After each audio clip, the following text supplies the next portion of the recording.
Welcome to this joint event between the Middle East Council and the Middle East Studies Forum, one at Doha, one at Deakin University. I'm Shahram Akbarzadeh with a foot in both worlds, and I'm delighted to moderate this discussion on a very timely topic. Before we commence, I'd like to start by acknowledging the indigenous population of Australia, more specifically the Wurundjeri people, who are the traditional owners of the land on which I am based in Melbourne. The session is conducted in English with Arabic language interpretation, so please choose the interpretation channel on the Zoom. This session was planned a few months ago to coincide with the launch of the Iran dossier that my colleague, Dr. Hamid Reza Azizi, and I put together. The first workshop on the Iran regional policy and global agenda was held in October last year. As you are well aware, events in the region move fast and require constant attention. The Islamic Republic of Iran has maintained a hostile foreign policy towards Israel for decades, but had until very recently refrained from open warfare. We have now entered a new era where direct confrontation is not a hypothetical scenario. On 1st of April, Israel attacked Iran's diplomatic mission in Damascus. 2 weeks later, Iran responded with a barrage of missiles and drones at Israel. And over the weekend, we witnessed a limited Israeli response. Both sides claim self-defense. In the meantime, the region is on high alert, and there are serious fears of escalation. On that point, the Middle East Council has put together a series of short pieces on where we are heading. And that page will go on live tomorrow. So I encourage you to visit Middle East Council website again tomorrow. To discuss the evolving dynamics and the implications for Iran's role in the region, I'm joined here by 3 esteemed colleagues and scholars. Dr. Azadeh Zamiri-Rad is Deputy Head of Africa and the Middle East at German Institute for International and Security Affairs. My dear friend, Professor Mehran Kamrava, is Professor of Government at Georgetown University in Qatar and Director of Iranian Studies Unit at Arab Center for Research and Policy Studies. And my collaborator, Dr. Hamid Reza Azizi, is Visiting Fellow at the German Institute for International and Security Affairs and a non-resident fellow at Middle East Council on Global Affairs in Doha. We shall start with Dr. Zamiri-Rad. Each speaker will have 15 minutes maximum, so please keep it short. I'm keeping time, and I will cut anything beyond 15 minutes. Please save your questions to the end after we finish all the presentations. Azadeh, the floor is yours. Many thanks, Shahram. Many thanks also to the Middle East Council for setting up this discussion and also for organizing this Iran dossier and inviting me to contribute a paper to that dossier. I was very happy to contribute a piece on Iran's foreign policy rise, changing perceptions and change or strengthen global ambitions, a paper that was written months ago. But I think it's very relevant to the current discussion and the dynamics that we see in the region, because in many ways, what we've seen these past weeks and Iran's decision to give up on strategic patience and plausible deniability for this one attack against Israel is a result of these changed perceptions and Iran's strengthened global ambitions. This is at least a thesis that I put forward in this discussion today. So I want to take a step back and look a little bit at the larger picture of changed perceptions and changed Iranian calculus that will hopefully help us better understand current dynamics and current decision shaping in Iran. So let me start with some of the foreign policy successes that we've seen under the Raisi government. And I'm speaking here in terms of self-perception. So self-perceived successes on the foreign policy front for the Raisi government, including, of course, the normalization agreement with Saudi Arabia, meaning that we are now on a path to managing at least escalation, managing conflict, managing crisis around the Persian Gulf. Also, Iran's full membership in the SCO, some path that took more than 15 years to achieve, and Iran's offer, and an offer that it accepted actually, to join the BRICS states and become a member of BRICS Plus. So taking this all in and seeing this against a background of immense external and internal pressure, these seem like quite a bit of foreign policy successes here for the Raisi government, successes that not everybody entirely expected the Raisi government to achieve. So if we look at these kind of pressures, Iran was achieving these at a time of ongoing US sanctions pressure, a very massive one that is still very much in place, additional EU, European sanctions packages over Iran's brutal crackdown of the Women Life Freedom movement in 22 and 23. We've seen this all at a time of critical transition in Iran, where Tehran is preparing for succession at the top of the state, and while Iran was going through internal unrest that had a very high kind of quality, unprecedented in the history of protests that we've seen in the Islamic Republic. At the same time, Iran was also able to expand its nuclear program to a point that we've never seen before, achieving technical abilities and capabilities that we have not seen before. So in the face of external and internal pressure, it seemed, at least in terms of self-perception, that Iran has shown remarkable resilience, remarkable endurance, and even near invincibility. And I think that this also has come with a new sense of global significance and in a way also of self-perceived grandiosity on the international stage. So Iran has not just achieved certain foreign policy feats, but it has been acknowledged in a greater status internationally, at least in its own perception, by being, for instance, becoming a full member of the SCO, by being offered to join the BRICS Plus. So what we see now is an Iran that is far more self-confident, far more assertive, and I think also far more active in pursuing its revisionist goal of a post-Western order. And I think here some of the international developments that we've seen have remarkably impacted Iran's kind of vision and perception and conceptualization of how the world is changing and what role Iran can play in that changing world. So Supreme Leader Khamenei has for years claimed that the world, the global order, is already in transition and the center of power is moving from the West to the East. And over the years, he has come up with a number of indicators that could, indicate that this transition is already in place. And I think 4 of these indicators are worth looking at. One is the transfer of economic, political, cultural, and also military power from the West to the East, something that we can already observe in some areas, most notably, of course, with the rise of China. Then there is, of course, this perceived decline of the Western Hemisphere by Iran, perceived decline of the United States, of Europe, both being engaged in a costly war with Russia over Ukraine. Then there is the decline of Israel, something that Iran perceives to be very much in place after the October 7th brutal attack by Hamas. And then there's also this idea of a new rise of regional and global powers, most notably Iran being such a power on the rise and China being such a power internationally on the rise. And lastly, the 4th indicator that Khamenei has strengthened over the years has been an expansion of the axis of resistance, an expansion of its capacities, an expansion of its members. And this, again, is something that we have been witnessing with the so-called Houthis, for instance, now being a self-declared member of the axis of resistance. So in a way, all these 4 indicators seem to have fallen into place if we look at these 4 factors that Khamenei has identified over the years. So again, from an Iranian perspective, what we see is a world that is in a changing process, a world where Iran has now a chance to have a shaping impact on how this order may evolve in the region and beyond. And this has been strengthened by some of the external developments that we've seen.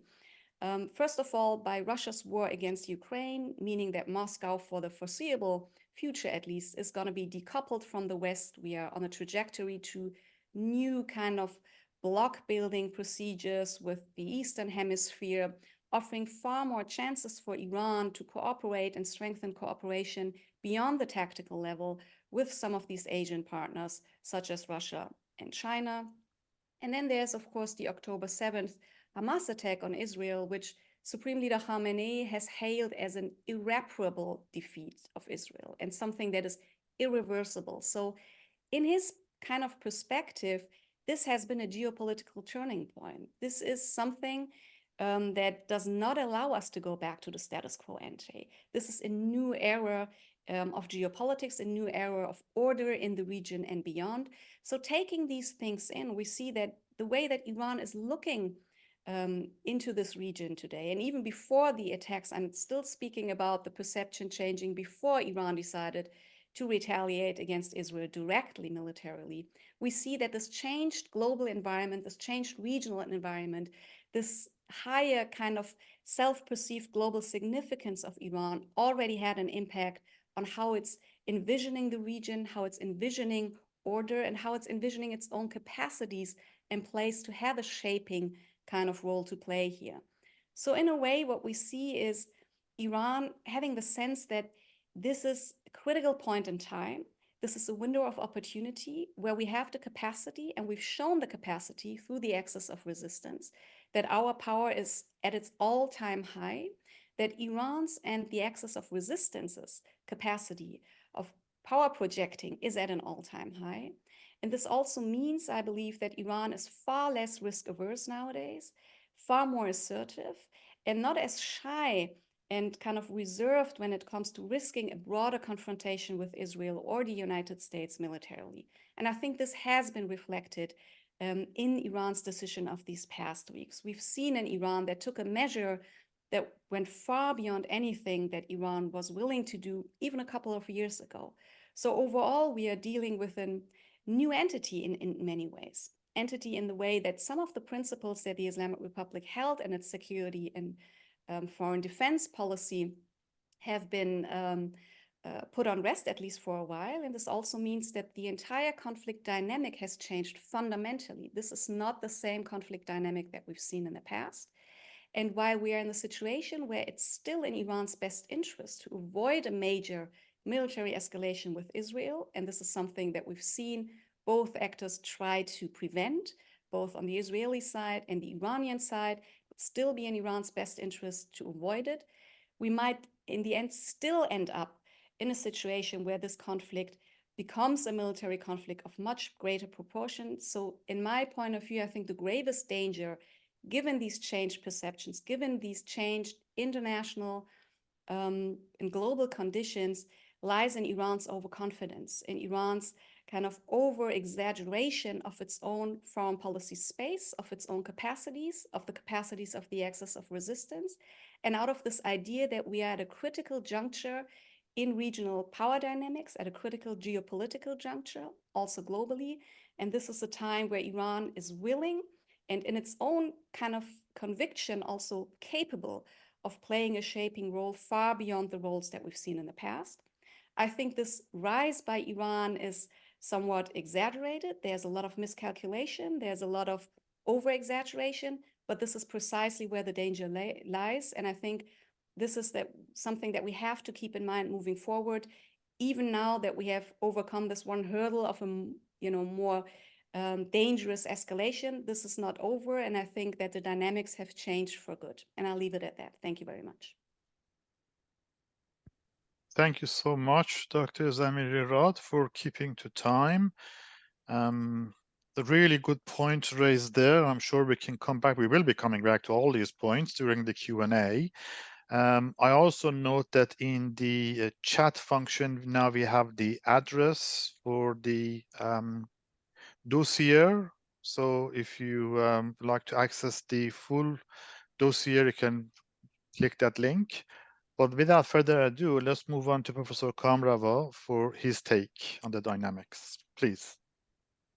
Thank you very much. It's a pleasure being here, and I want to thank my good friend Shahram and the Middle East Council for this opportunity and for organizing this very timely event.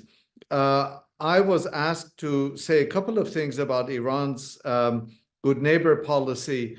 I think it's important to bear in mind as we speak, there's an ongoing genocide and ethnic cleansing underway, and that more than 33,000 Palestinians have died, and there's no let-up.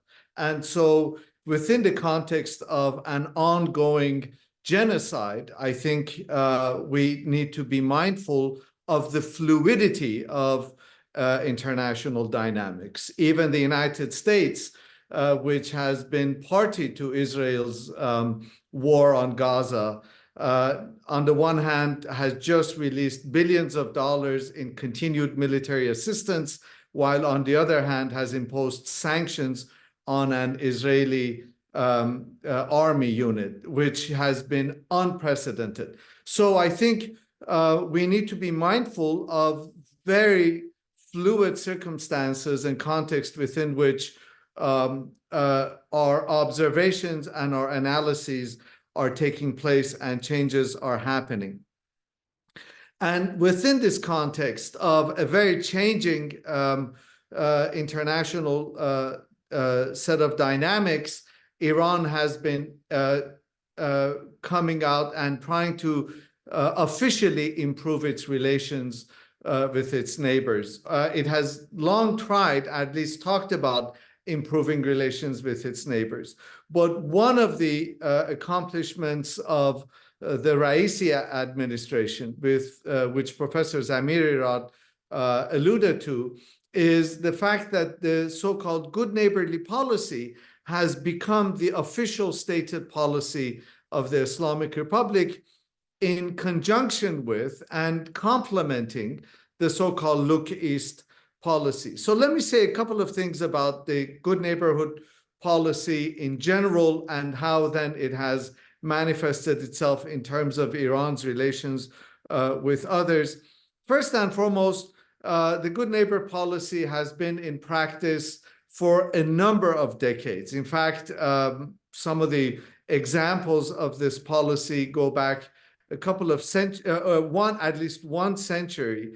But the foundational goal of the good neighborly policy is strategic. Although it is often articulated in grand ideals and in terms of how it's important to maintain friendship or have civilizational commonalities, the fundamental premise of the policy is based on strategic interests. So, and of course, we know that strategic interests change with time, change with circumstances. So, for example, Turkey had a policy called Zero Problem with Neighbors, which was instituted in 2009, 2010. And then before it had a chance to really have meaningful consequences, the Arab Spring happened, and the Arab Spring, of course, resulted in changing strategic objectives on the part of Turkey, and then the policy kind of was abandoned. And along the same lines, another characteristic of the good neighbor policy is that both sides need to be in a strategic position where they would welcome signals and positive approach and a rapprochement with the others. And we see, particularly in the case of Iran, the good neighbor policy has kind of come to gel after 2021, whereas for a long time, Iran was trying to improve relations with its neighbors, or at least claiming to want to improve relations with its neighbors, and it wasn't successful. Things changed, and I'll say a couple of things about those in a minute. But before I talk about Iran's relations with its Arab neighbors, particularly its Arab neighbors to the south, let me say a couple of things about Iran's relations with its non-Arab neighbors. Interestingly, despite significant ideological differences with the Taliban, Iran and the Taliban have been able to come to some sort of modus vivendi. There have been delegations visiting Tehran. There's now trade agreements. There are moves to kind of smooth tensions over water and cross-border trade. There is a significant number of Afghan refugees who are resident inside Iran. And so, again, strategic objectives have drawn the two cases together. Iran and Pakistan is an even better example. These are two countries that within a span of 10 to 14 days sent missiles to each other's territories. But immediately, each capital came out with expressions of goodwill and expressions of friendship. And both are aware that despite their shifting alliances and changing alliances, Pakistan being very close to the United States in terms of its military supplies, very close ideologically and politically to Saudi Arabia, they cannot necessarily afford to have tensions. And Raisi is visiting Pakistan this week, actually, over the next couple of weeks. Same thing with Tajikistan, whose relations with Iran had been darkened because of Iran's purported support of Islamist activists. Azerbaijan has maintained very close strategic and military relations with Israel. Nonetheless, pragmatism has prevailed, and due to pragmatic considerations, the Iranians and the Azeris have Azerbaijanis have put their differences aside and have tried to improve relations. And we see this kind of modus vivendi coming to some sort of agreement to disagree, particularly in relation to Turkey, where Iran and Turkey found themselves on different sides in Syria and again on a number of other occasions. Now, when it comes to Iran's southern neighbors, we remember that as far back as 2019, President Rouhani came up with a proposal called HOPE, Hormuz Peace Endeavor. And he followed it up with actual letters to the King of Saudi Arabia and the King of Bahrain. And there were no takers, because at that time, none of the regional actors found any reason, any strategic gains to be had in improving relations with Iran. But by 2020, 2021, their own strategic calculations had changed. United Arab Emirates had signed the Abrahamic Accords with Israel and didn't want to further antagonize Iran, and therefore sent positive signals to Tehran and embarked on improving relations. Saudi Arabia also discovered, after the attack on Aramco, which commonly is attributed to Iran, that the United States was not going to come to its military assistance if push came to shove, and that it would be better to improve relations with Iran. And of course, we know that Mohammed bin Salman's own domestic objective changed from engaging in international adventures or misadventures of one form or another to reducing international tensions, and in turn focusing inward on delivering the premises and promises of the 2030 Saudi vision. And of course, Bahrain usually follows the Saudi lead on security issues. And so although Bahrain and Tehran, to my knowledge, haven't necessarily exchanged ambassadors, they have resumed flights, and the tensions are now precipitously lower. Oman, Qatar, and Kuwait had long maintained cordial relations with Iran, not very deep, but nonetheless cordial relations. And so those relations have stayed the same. Let me end with a couple of words on future trajectory. Are we likely to see a continuation of Iran's good neighborly policy? Let's not forget that it takes two to tango.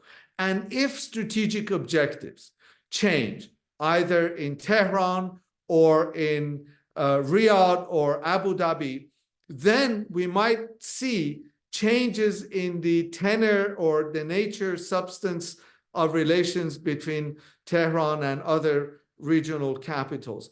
It doesn't seem likely over the next couple of years, at least. So in the short run, we're likely to see that at least Iran's relations with its neighbors will remain relatively calm. It was really interesting that before in the lead up to the attack on Israel, Amir Ahmadian called the Iranian foreign minister, called his regional counterparts and told them that if United States used bases in their countries to attack Iran, those bases would most likely be attacked. And then as a result, we saw that Kuwait and a couple of other countries came out and said they will not allow the United States to use its bases to attack Iran. So at least means of communication, channels of communication have been maintained. Amir Ahmadian calls his Qatari counterpart at least once a week. He is talking to his Saudi counterpart once every 2 to 3 weeks. And this is a huge improvement over the circumstances. So for the foreseeable future, we're likely to see a continuation of cordial, if not necessarily deep relations between Iran and the various regional actors. I'll end there and yield to Shahram. Thank you so much, Professor Kamrava. Fascinating to see how relations between Iran and its neighbors has changed. And as you say, strategic interests are changing, alignments are changing. For many years, Iran had tried to establish good ties with some of the neighbors, but now they bore fruit on the Raisi. Now it remains to be seen what happens next with the impending conflict with Israel. There are, I see, questions coming in thick and fast, but before we get to questions, let's move on to our last but not least presenter, my colleague and collaborator, Dr. Hamid Reza Azizi. The floor is yours. Please unmute. Thank you. Thank you so much. Hello, everyone. It's a pleasure to be here, and especially it was a pleasure to co-edit the dossier on Iran in the region with Professor Akbarzadeh. And I wish to thank the Middle East Council for providing this opportunity, actually, to have a presentation right after the publication. So my contribution, actually, to the dossier was on a topic that I usually, basically my favorite topic, Iran and Syria. But, as many dynamics have changed over the past month, actually, I was thinking maybe I can, what I can do today in this presentation is to, add some sort of follow-up to that paper, in the sense that I'm going to explain basically how we ended up in a situation that Iran and Israel basically started directly targeting each other. And interestingly, it has to do mainly, not solely, of course, to the situation in Syria, and how Israel's campaign between the wars, so-called, has changed over the years. So what is usually referred to as the campaign between the wars is basically an Israeli effort to prevent Iran from establishing a permanent military presence in Syria, and also disrupt the transfer of advanced weaponry to Hezbollah. So in that context, we used to see over the years frequent Israeli airstrikes against targets that are considered to be either used by Iranians or by Iranian proxies, or somehow the convoys, for example, that were said to be sending weapons for Hezbollah. So basically, how it started around 2013, around 2 years after the start of the Syrian war, was based on rising threat perception on the Israeli side of Iran's growing influence toward its northern borders. So We have heard this quite frequently from Israeli officials, and we hear it still these days that Israel doesn't want to allow Iran basically to establish another Hezbollah in Syria, and to basically close the circle, northern basically circle on Israel by a series, a set of militias. So that was how it started. But between 2013 and 2018, it was more or less low scale operations. 2018 was a turning point in the Israeli campaign for a variety of reasons. So first of all, since the end of 2017, as we witnessed the gradual demise of the so-called ISIS caliphate in Iraq and Syria, basically 2017 being the official end of the caliphate. At the same time, Iran and Russia helping the Syrian government to reestablish its control over, most part of the Syrian territory. The threat of Iran basically establishing itself increased on the Israeli side. And around the same time, of course, and as a result of the same developments, Iran managed to establish that land access through the Al-Ghaim al-Bu Kamal corridor to border crossing connecting Iraq to Syria, and that actually increased speculations about Iran using Syria as a corridor for arms shipment to Israel. So a very significant development in 2018 was the Israeli attack on T4 airbase in Homs, where several Iranian military personnel, including, of course, IRGC personnel, were killed. So basically, what happened in April, just less than a month ago, April the 1st, in the attack of the consulates, that wasn't the first incident of a number of IRGC personnel being killed. And by the way, that wasn't the first time that Iran responded directly. In May 2018, Iran fired 20 rockets at the occupied Golan territories via the Syrian territory. So that tit for tat basically was basically a signal that the Iranian-Israeli confrontation centered around Syria was basically entering into a new phase. That was basically a significant moment, as I said. But what is very important here, and that was in place until 2022, until the Russian invasion of Ukraine, was the role of Russia as a sort of de-escalator between Iran and Israel in Syria. So basically, the function, the role of Russia was in a way to act not only as a de-escalator, but also as kind of a channel through which Israel would sort of signal and inform beforehand the Iranian side of its attack. Beforehand, I mean, in many cases, it was just a few minutes before, of its intent to target some bases, some places. For two main reasons, of course. First of all, because,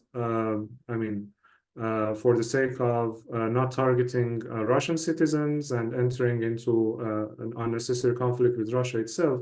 And on the other side, because the main aim, as I said, was to prevent the establishment of Iran in Syria and the shipment of arms to Hezbollah, and not to target Iranians. Because in the Israeli calculation, that would also result in a direct confrontation with Iran that they wanted to prevent. So what I want to say was that basically, despite T4 being, an incident of direct confrontation and targeting of Iranian personnel and IRGC officers. That was an exception, not a rule still. And the next phase happened actually since the start of the war in Ukraine, because Russia, on one hand, started to focus most of its intelligence and military resources on Ukraine, and on the other hand, Russia's own relationship with Iran started to deepen. So they both meant that Iran started to basically feel the vacuum, not as such vacuum, but basically it was in the form of a collaboration between Iran and Russia, in the sense that Russia would abandon some of less strategically important places in Syria, handing them over to Iran and its allies. And that resulted in, on one hand, kind of decreased bandwidth and capacity for Russia to continue playing the escalator between Iran and Syria, and of course less trust on the Israeli side to basically work with Russia as a mediator. And of course, given Israel's position regarding the war in Ukraine, basically supporting Ukraine, Moscow's relations with Tel Aviv started to sort of, go toward sort of conflicting, or better to say, started to see tensions.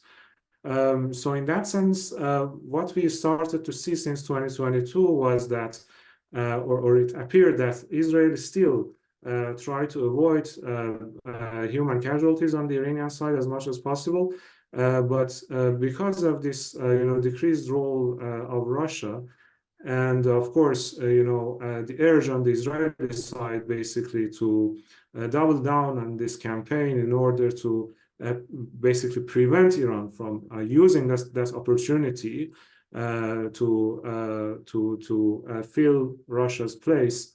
Then the campaign between the wars basically intensified. And then finally, and this is where this is what basically caused us to end up in the current situation.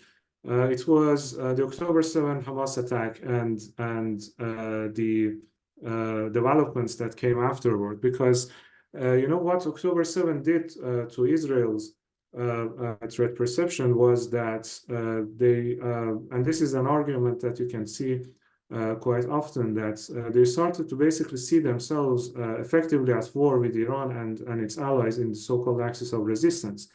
So in that sense, the argument emerged that we are already at war, so it wouldn't make sense to basically stick to those prior reservations or considerations. So that was one thing. Another thing was basically, of course, in the same way, the Israeli attempt to make Iran directly responsible for the activities of its allies and proxies, regardless of the extent of their autonomy, because obviously you can see that even the Israelis have admitted that Iran didn't have prior knowledge of the October 7 attack, but that was the way they started to react. And the third element was that, especially during the first 2 months of the war in Gaza, because again, the Israelis were afraid that it might allow Iran an opportunity, give Iran an opportunity to further establish itself. They started indiscriminately bombing the airports and all the main connection routes, being the airports or highways, etc., to basically paralyze the sort of potential connections that Iran could use to send arms. But the two first considerations that I mentioned, in the sense that making Iran responsible, that was what prompted Israel to embark on a kind of very significant change in its strategy, and starting to target IRGC officials and commanders. So what happened was that basically the IRGC commanders and generals, so ranking generals, became the main targets. Not, for example, like 2018, that they were collateral damages. They were the main targets. So looking at this whole thing from the Iranian perspective, it was seen as Israel basically step by step, changing the rules of the game, changing the rules of engagement, going out of the so-called gray zone and pushing Iran towards a sort of direct confrontation. So I could see that on the Iranian side, they were still undecided whether it is a so-called trap by Netanyahu to bring Iran into war and distract attention from Gaza. I mean, that happened anyway. But on the other side, those who were arguing in favor of not allowing Israel to change the rules of the game, their argument prevailed, and then Iran decided to do what it did in attacking Israel basically by hundreds of missiles and drones. So from this perspective, actually, what Iran did was, in their own perspective, was to push Israel towards the old rules of engagement that they both knew and they would comfortably play with. That's very important in understanding, for example, why Iran informed Israel and the United States beforehand through neighboring countries, or why it didn't respond, at least so far, to the latest Israeli strike in Isfahan.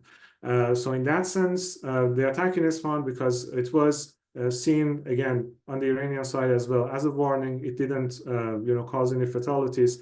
It seems to be kind of Israel back to the gray zone. So I would conclude by saying that from now on, it depends on whether the both sides have basically tacitly agreed on the new rules of engagement, or to go back to the old rules of engagement and to stick by playing in the gray zone. The risks are higher than before. The stakes are higher than before, obviously, because that kind of threshold of getting engaged directly against each other, that has already passed. But this is the sort of situation that we are in. So thank you. I stop here. Thank you so much, Amijan. Thanks for sticking to time. You're right on time. So there are a number of questions, and I think I'll go through some of them, and I will assign a speaker to respond to it, but others feel free to also jump in if you have something to add and share your perspective. There are some questions that we have received by email, and I'd like to pose them to Professor Kamrava, if that's okay. It's looking at the role of Qatar in this new dynamic and the new tension, more than tension now, confrontation between Iran and Israel. What role does Qatar play, and what role can other countries play? The question refers to countries in the global south. So if you could perhaps reflect on that. There's a follow-up question to that, since I'm putting you on the spot, Professor Kamrava. The follow-up question is, how does Iran's good neighborly policy fare, and how is it going to be impacted by the policies of supporting proxies and IRCG's activities in the region? So two-pronged question, really. Yeah, thank you. Iran's relationship with Qatar has been extremely cordial, extremely warm and friendly, and extremely superficial. The Qataris want to maintain relations with Iran, but not necessarily to the extent that would antagonize or jeopardize their very close security collaboration and cooperation with the United States. So and in this ongoing genocide, the Qataris have their own dog in the race. What they're trying to do, they got involved in the mediation between Israel and Hamas. And a couple of days ago, we heard the Qatari foreign minister, prime minister, threaten to kind of abandon the negotiations, mediation efforts, and kind of pull out. So the Qataris have their own concerns right now. For them, last thing they want is additional tensions with Iran or anyone else. They're under tremendous pressure in the U.S. Congress, with very influential congressmen coming out and accusing Qatar of bankrolling Hamas and not exerting enough pressure to get the remaining 20, 30 Israeli hostages released. And so, and what I found quite interesting was that for the first time, the Iranians actually indicated to the Qataris that Al Udeid base here in Doha is fair game, and that if the base was used for an attack on Iran by the United States, they would attack back.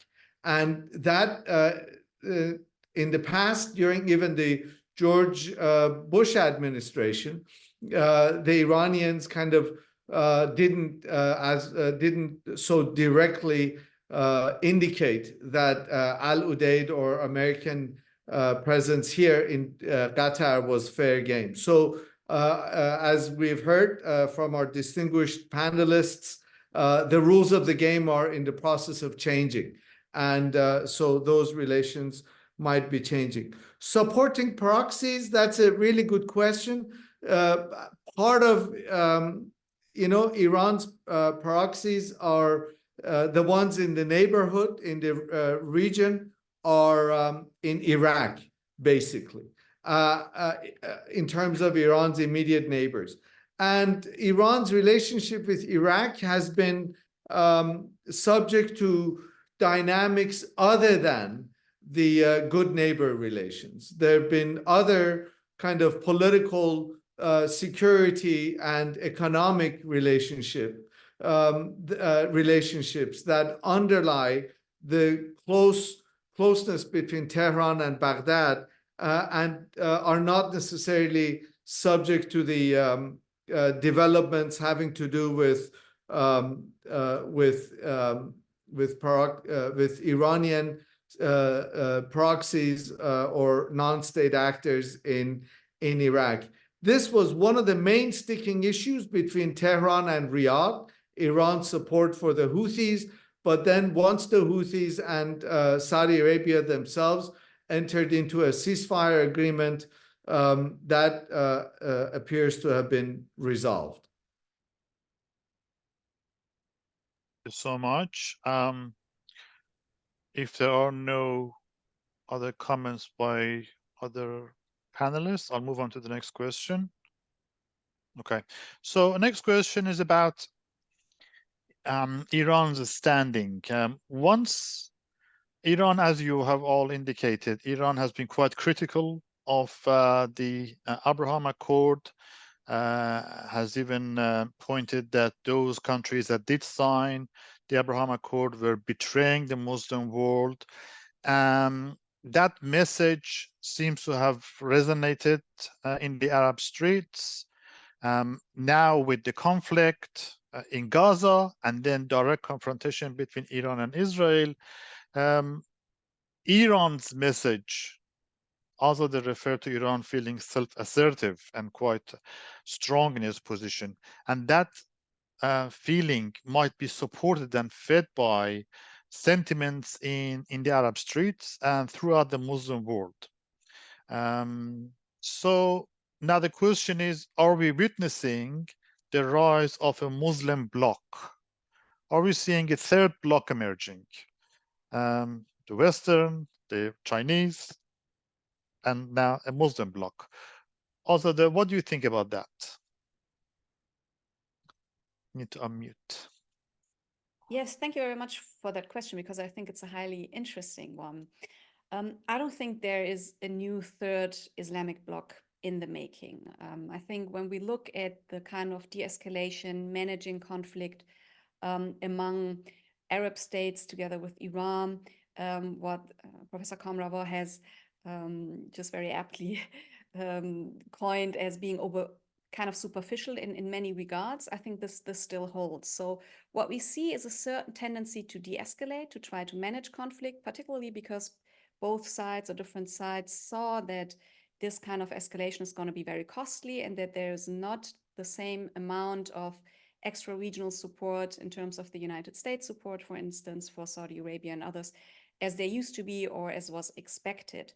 But managing conflict, trying to de-escalate, is not the same thing as building an alliance, as having common norms, standards, interests, as not being competitive in the geopolitical sphere. So I think we are quite far away from having this kind of Islamic bloc of different powerful players that would include, let's say, Saudi Arabia, Iran, the United Arab Emirates, and so on and so forth.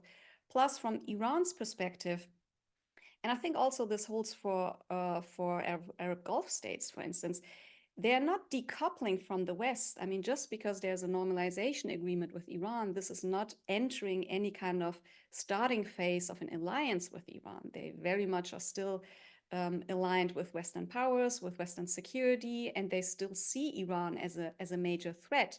So I think this is a shiny kind of thing to have this agreement, and I would say this agreement has some substance to it. We've seen some de-escalatory results of this agreement that are important, but they do not constitute a substantial kind of basis for further cooperation. And from the perspective of Iran, this is not even in Iran's interest or what they are seeking. They're very clearly looking to Russia and China, as they see them as main kind of drivers with the capacity, potentially also the will, to shape global order, to have a bloc that is really impactful in terms of international order.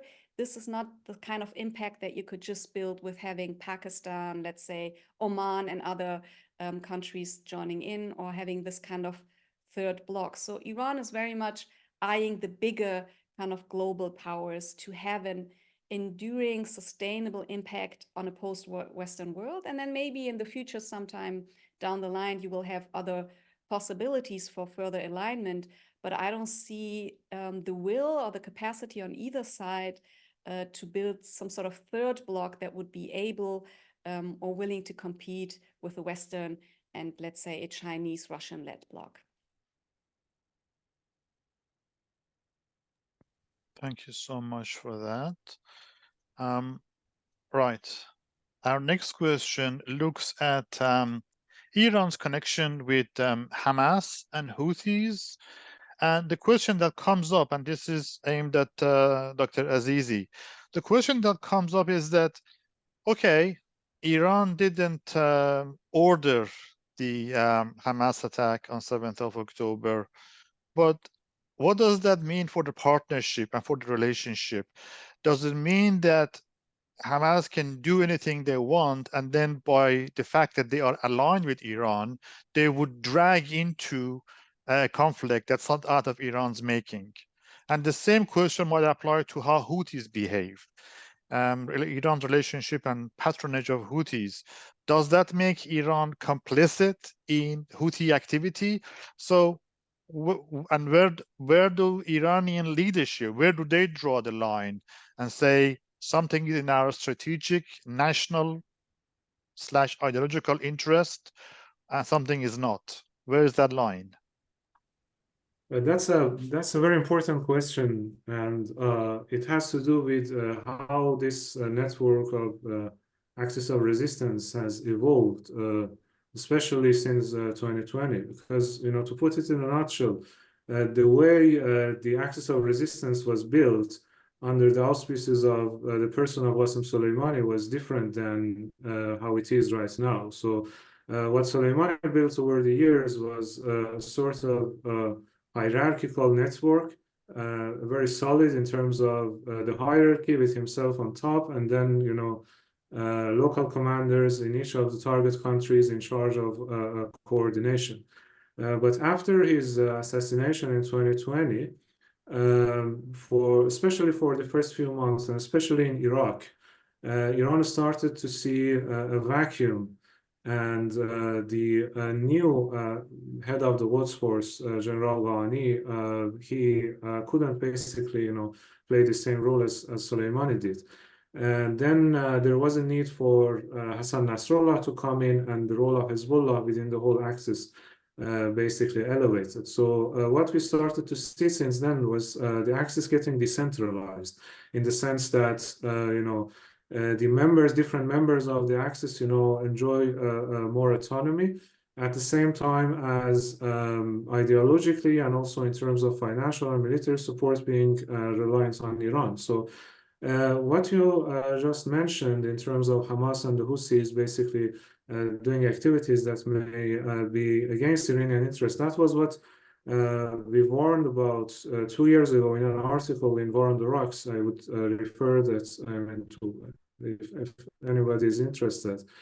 How the axis got decentralized, I will link it to the chat, and how it is impacting. So that was a danger which was already there. So the function of the axis of resistance in Iran's regional strategy overall has become sort of contradictory. On one hand, more autonomy for the members, especially for actors like the Houthis, have basically allowed Iran to expand, at the same time as those actors remaining Iran's allies, have helped Iran basically expand its regional influence.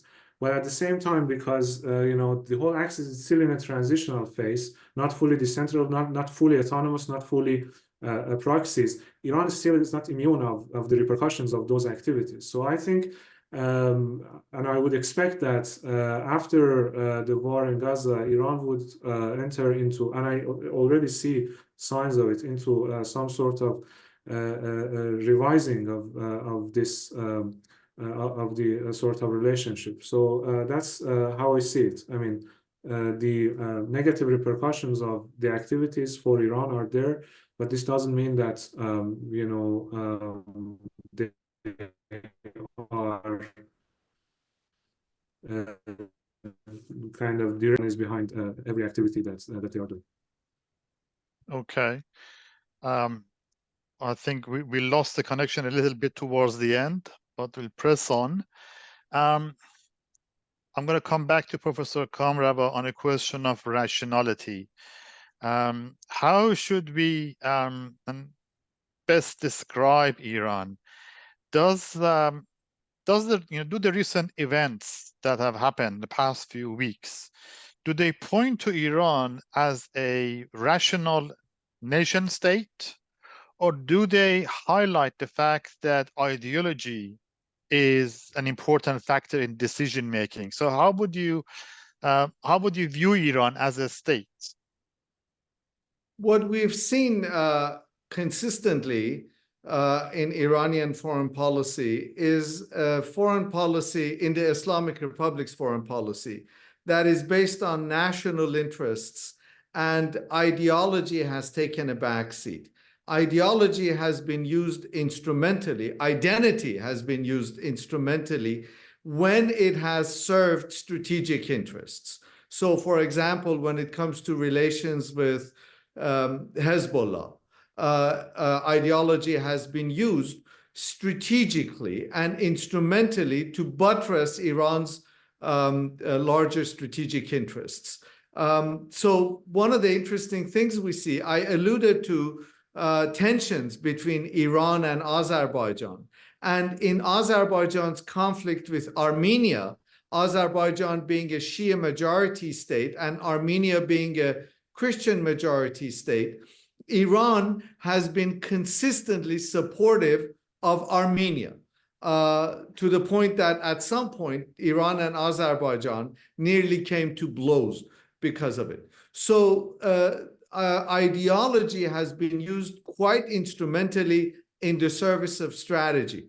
So, of course, every state articulates its foreign policy in terms of ideals, but then the practice of foreign policy changes. We often hear, for example, respect for human rights coming out of, as an example, Germany, whereas Germany has now been taken to ICJ for its complicity in genocide.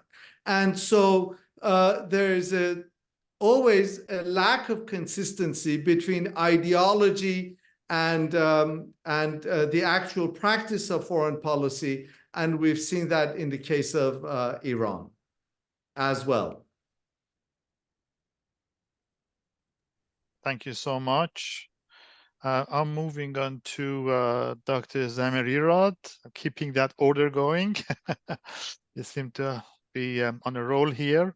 So the question is about Iran's forward defense. How should we understand Iran's decision to engage with Israel? Is this a form of forward defense? And how can we relate that, whether we can, to Houthis' behavior and the attacks on shipping in the Red Sea? I believe the question in the chat was kind of, did Iran give up on forward defense now? Is it going to give up on it? Is there a change in kind of, let's say, long-held principles in Iran's security and defense doctrine? And forward defense has, of course, always been a main kind of attribute, building stone in Iran's defense policies, at least in how they projected their security interests by claiming and saying these are our legitimate security interests. We don't have the kind of conventional means to defend ourselves within our own borders, particularly because of sanctions, clear limitations in how we can modernize our own armed forces. So in a way, we need to defend ourselves outside of our borders. And part of this forward defense is the axis of resistance, is this idea to have non-state, sub-state actors helping Iran, bringing a certain deterrence capability outside of Iran that needs to be credible in order to function as this kind of defense mechanism. And Iran has not given up on forward defense. In fact, we still see the whole mechanism in place. Obviously, what we've seen from Iran in these past years and decades in the region went far beyond just defense, went far beyond forward defense. So a lot of it is, of course, part of the kind of state propaganda that we see, that we are just acting in the interest of our own defense. But what we've seen in the region throughout, and this is also the perception in a number of Arab states, is that Iran went far beyond just taking defensive measures and actively undermining statehood in a number of neighboring states, having a stronger presence. They're influencing internal kind of dynamics in politics, whether it's in Syria, whether it's in Iraq, whether it's in Lebanon. So forward defense, I think, is a kind of term that we need to be very careful of. But I think there are other areas of Iran's, let's say, security principles that have been shifting far more interestingly. And after the attack of Iran against Israel, we've heard it all throughout Iranian elites that the era of strategic patience is over. And I think this is an important and interesting kind of principle to declare as being over, whether this is serious or not. The fact that Iran is saying that strategic patience is no longer a guiding principle for us means that, and we saw that in this attack, and Dr. Azizi already alluded to it, that the threshold has been crossed. Iran has been openly and directly attacking Israel without any kind of possible deniability, without any kind of strategic patience. So without waiting for, let's say, a better window of opportunity, playing the long game, trying to, find other areas of retaliation, they've given up on this in this particular case. And it is now a part of their kind of restoration of plausible and credible deterrence to say that this no longer holds, meaning that from this point forward, at least, the possibility of a direct attack will always be on the table. That's the message that they're trying to send, and that's an important one. So here we see some changes in the kind of principles that we've seen over the years, as Professor Komrava has also said, the changing rules of engagement, the changing rules of the game. But I think, as we already heard also, this is a transitional phase. So it's far too early to say how it will really end up and where we will freeze. But I think crossing this threshold and giving up on this principle, at least with this attack, are significant moments in time, and they have changed the entire dynamic, at least, of the conflict that we've seen so far.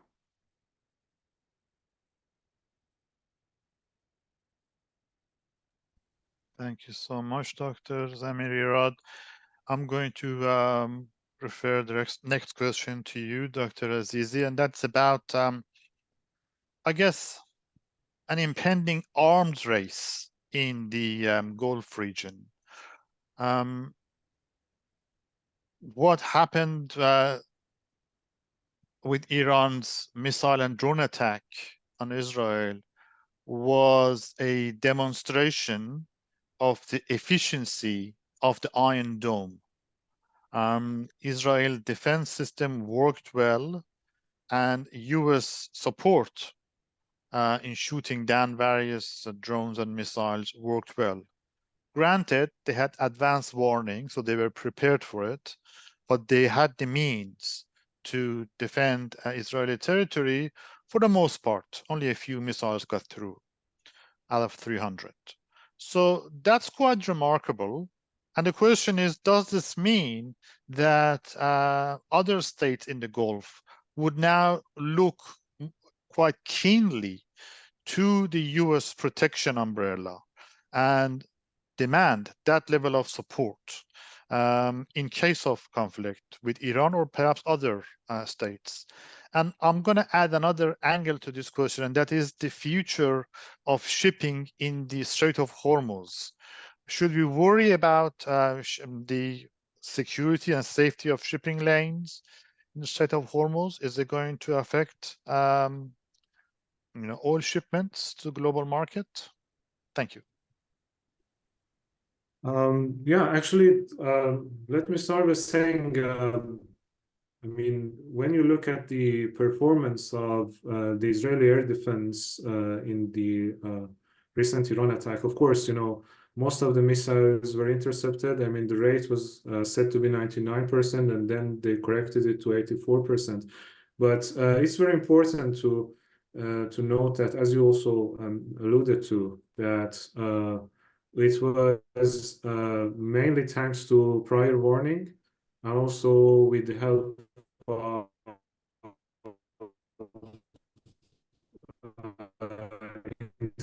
intelligence sharing from the Gulf and active participation. Despite that, if you can you hear me? Yes, but Yeah, it is so- a bit shaky. Yeah, I mean, it started to snow. Okay, so I might ask you to go on Side, and mute. that's usually so. Okay, If, thank you. So I don't know if Professor Kamrava or Dr. Zamirira, if you'd like to answer that question or think about that question about the safety of shipping lanes in the Strait of Hormuz and the attractiveness of the Iron Dome. Dr. Zamirira, go ahead, please. I think you have to leave soon, right? So please go ahead. No Tarov. Yeah, thank you. Very quickly, there, the first part of the question was arm race in the region. I'm not sure how much more of an arm race there can be. If you look at CIPRI data, this region every year they're breaking new records of purchases of armaments from the United States and from others, and enormous percentages of the national budget is being allocated to armaments. And incidentally, if you look at the same data for Iran, CIPRI data, for example, it pales in comparison. So the arms race has been going on, and I don't see any reason for it to be reduced anytime in the near future. Also, when it comes to the Strait of Hormuz, I think the Iranians will continue to indirectly indicate that they can block the Strait of Hormuz if they want. And I think they have the capacity. It's not that difficult, that technologically difficult, and they might do it. But I really doubt if they would do it, because a lot of their own port facilities are located west of the Hormuz for the time being. So a lot of Iranian shipping goes through the Hormuz as well, and the ports to the east of the Hormuz don't have the same capacity. So I sincerely doubt they would kind of blockade shipping. But of course, from a strategic perspective, they'll maintain the threat.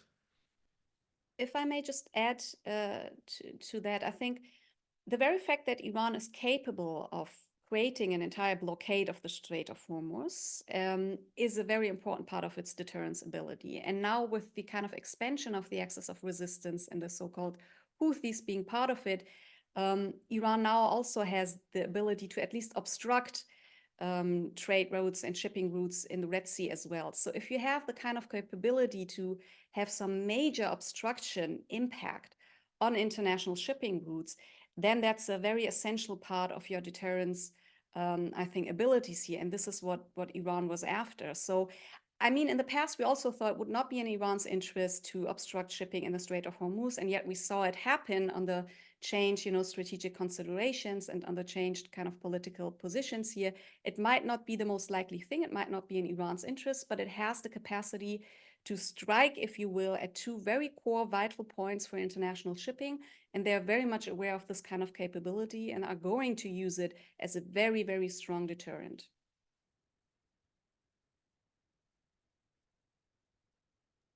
Thank you so much. We are coming towards the end of our session. I'm going to try Dr. Azizi again to see perhaps if you could offer some concluding remarks to this session.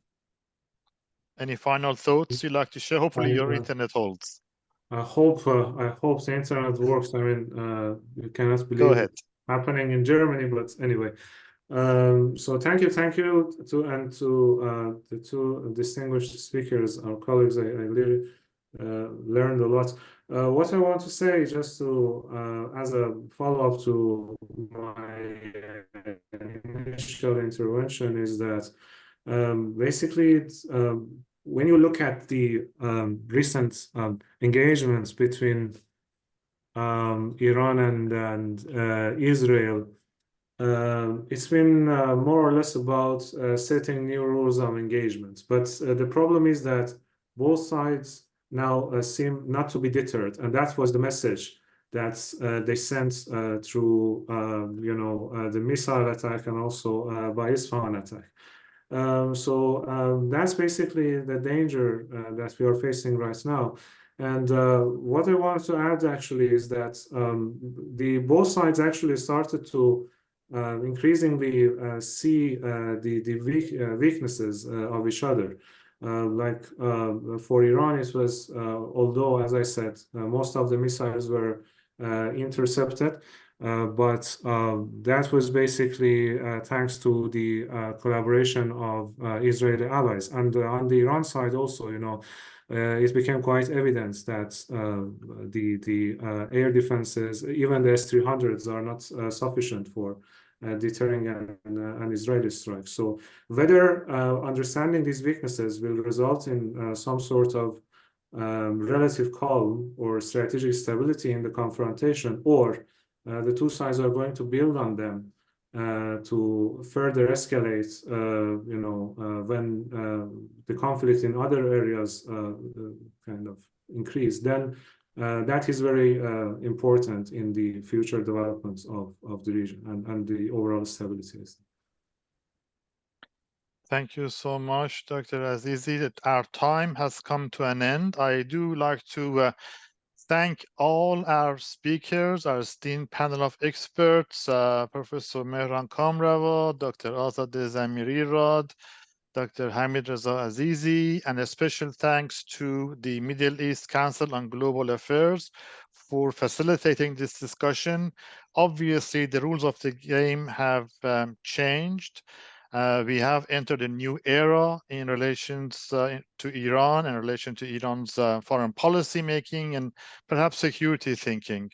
So this is somewhat concerning, very concerning, especially if you're sitting in Doha. But hopefully, and we pray that things calm down and we don't see further escalation. With that, I'd like to thank everyone for joining us today. A recording of this session will be available on YouTube, and everyone will receive the link by email. Thanks so much for joining us.